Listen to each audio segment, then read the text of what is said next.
Bardžur Oskarson, drevo. Nekega dne, ko se je Bob vračal iz trgovine, se je spotoma ustavil in tuhtal.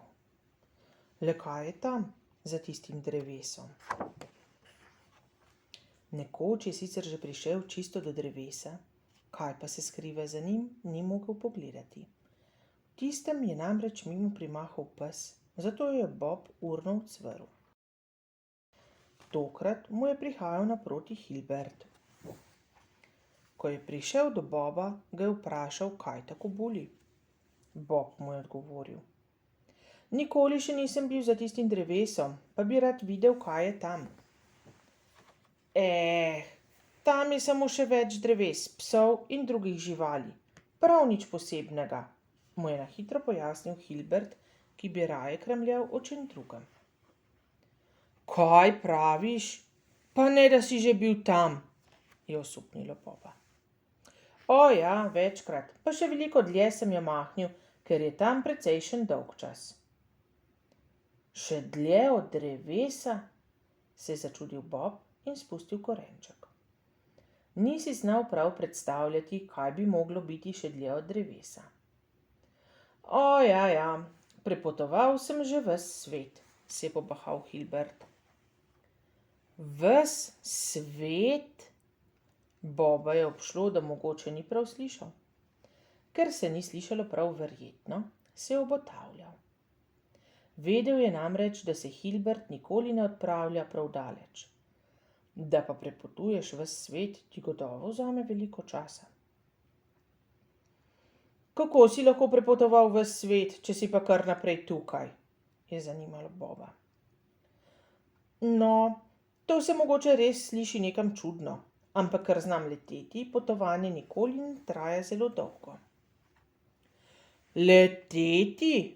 Je vzkliknil Bob in od začudenja skoraj poskočil.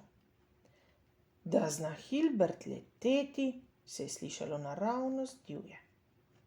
Še nikoli te nisem videl leteti, je previdno nadaljeval Bob. Kako pa to narediš?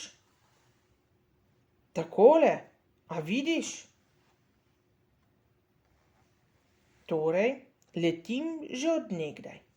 Stečem in potem preprosto skočim v zrak. In že letim, je pojasnil Hilbert.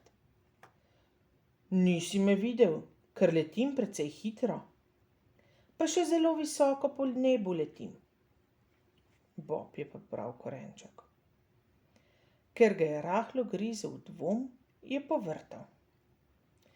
Pa mi ne bi tega zdaj tudi pokazal?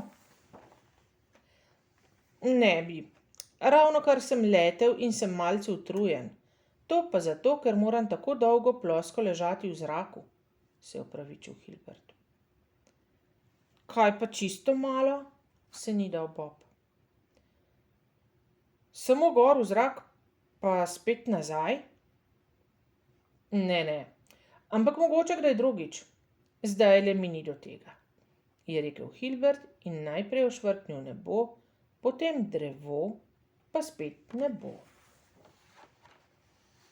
Prav, je zinil Bob. In sta še malce postala, ne da bi kdo kaj zinil. No, se je oglasil Hilbert, zdaj moram pa v trgovino. In je odšel. Peš. Bob je še kar nekaj časa pogledoval proti drevesu, potem pa jo je pičil domov.